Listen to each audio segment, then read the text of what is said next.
Totoo kaya ang balita na ang totoong kasarian umano ni kapuso actor si Yan Lim ang totoong dahilan ng hiwalayan nila ng ex-jowa niyang si Kim Chiu?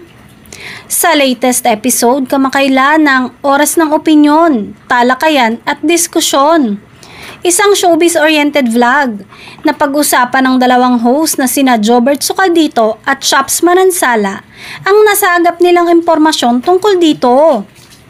Walang lumalabas na mga dahilan kung bakit sila naghiwalay. Pero matunog ang usap-usapan ng mga marites na kaya raw naghiwalay sina Kim at saka si Sian dahil nabuking daw ni Kim na si Sian Lim ay bading, saad ni Jobert. Nagulat ako kasi unang-una, I know Sian.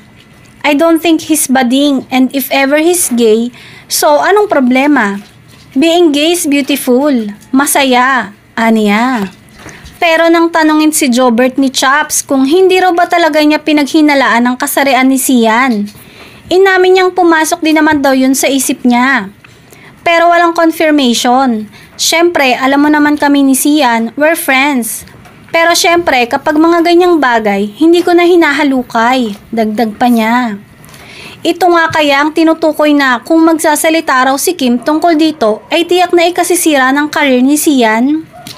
May isang source na nagchika raw sa kanya tungkol dito. Mabait itong si Kim Chiu. Respetado niya ang kanyang kapwa.